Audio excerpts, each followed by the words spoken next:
Hello everyone, YouTube channel Rajni Agrawal Saral Hindi पाठशाला में आप सभी का स्वागत है। आज की मेरी प्रस्तुति है महादेवी वर्मा द्वारा रचित संस्मरण भक्तिन। बेटा, जैसे कि मैंने आप सबको पहले अपनी वीडियोस में बताया, संस्मरण क्या होता है?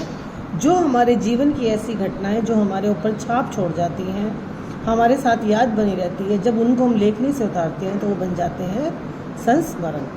इस पाठ में जो संस्मरण में जो है लेखिका ने भक्तिन के बारे में बताया। वो एक छोटी से कद की दुबली पतली नारी थी, उसके होंठ भी पतले थे और वो जो है उसकी आंखें भी बहुत छोटी थी, परंतु उसके बावजूद कहते वो बड़ी ही समझदार स्त्री थी और उसके गले में कंठमाला पहन रखी थी और उसकी आयु थी 75 वर्ष। और उस कंठीमाला को देख के ही महादेवी जी ने उसका नाम रखा था भक्तिन।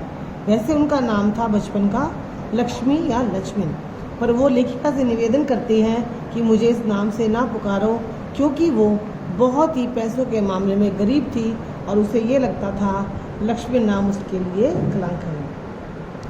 इतना कुछ हो जाने के बावजूद वो भक्ति में, सेवा धर्म में जो है बहुत ज़्यादा निपुण थी और लेखिका उसे उसकी तुलना हनुमान जी से करती है। अब उनके अगर हम गृहस्थ जीवन को देखें भक्तिन के, तो उनकी बहुत 5 वर्ष की आयु में ही उनका विवाह कर दिया जाता है हंडिया ग्राम के एक संपन्न व्यक्ति के पुत्र से। परंतु उनके जो हालात थे वो इतने बुरे थे कि उनके पास एक विमाता थी और विमाता ये चाहती थी कि ये अपने पिता के घर ना आए और अलग ही रहें। और ससुराल में भी जब जाती हैं तो एक के बाद एक 3 बेटियां होने पर उसको वहाँ भी जो है दुत्कारा जाता है, परंतु उसका पति जो है उससे इतना प्रेम करता है, वो इस सब के पीछे जो है अपने संयुक्त परिवार से अलग होकर अकेली हो जाती है, अपने खेतों को देखती है, अपने गाय भैंसों को देखती है। परंतु उनकी हालत जो है तब गंभीर हो जाती है जब उनके पति बड़ी बेटी का विवाह करके जो है उनकी मृत्यु हो जाती है और वो जो है पति के देहांत के बाद अपनी दोनों बेटियों का जो है परिवार का पालन करती है, क्योंकि उसके पास तब तक बहुत संपत्ति होती है और लोग जो है उससे ईर्ष्या करने लग जाते हैं।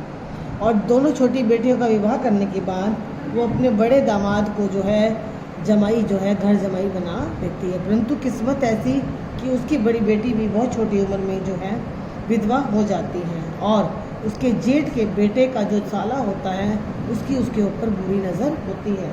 और एक दिन जो है वो उसके घर में भी प्रवेश कर जाता है, परंतु भक्तिन की बेटी जो है उसे मार पीट कर जो है घर से बाहर निकाल देती है।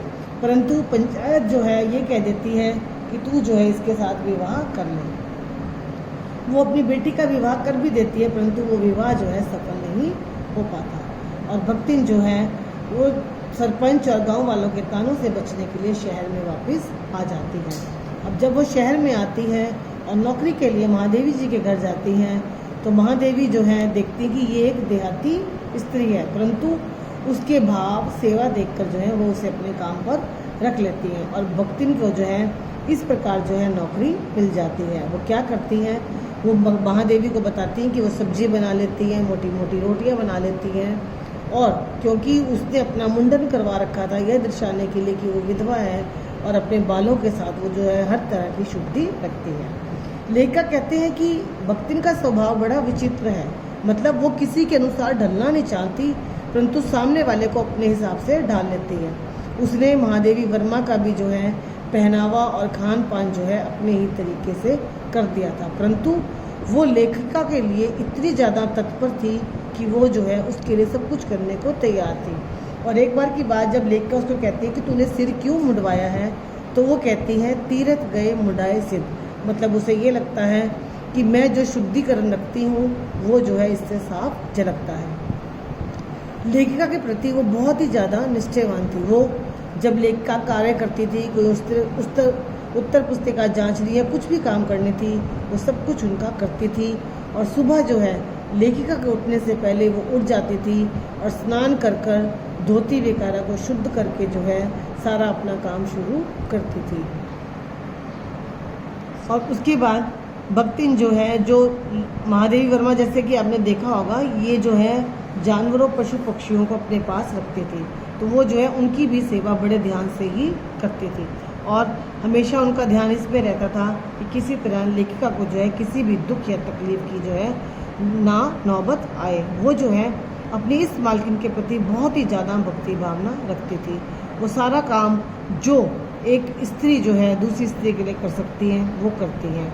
और जब एक बार भारत पर युद्ध होता है तो वो जो है उनका दामाद आता है, वो कहता है गांव चलो, परंतु वो कहती हैं कि मैं जो हूँ, मेरी मालकिन के साथ स्वामी और सेविका का संबंध नहीं है, ये मेरी जान है और मैं जो हूँ इनको छोड़कर नहीं जा सकती, क्योंकि हम दोनों एक दूसरे के लिए छाया के समान हैं। और उसके बाद लेखिका जो है ये मानती थी कि भक्ति ना सिर्फ मेरा बल्कि उनके परिवार में जितने भी सदस्य थे उन सभी का जो है ध्यान रखती है।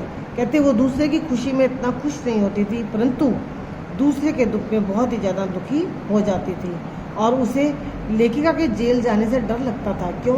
क्योंकि महादेवी वर्मा जो है असहयोग आंदोलन और दूसरे आंदोलनों में भाग लेती थी। वो कहती थी अगर ऐसी नौबत आई मेरी मालकिन जेल जाएगी तो मुझे भी ले जाओ, चाहे इसके लिए मुझे लाट साहब से भी लड़ना पड़ जाए।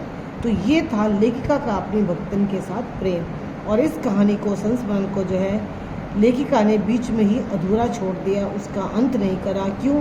क्योंकि भक्तिन जो है उनकी रग रग में बसी हुई थी। तो बच्चों ये था आपका पाठ भक्तिन, और आशा करती हूँ आपको बहुत अच्छे से समझ आ गया होगा। धन्यवाद।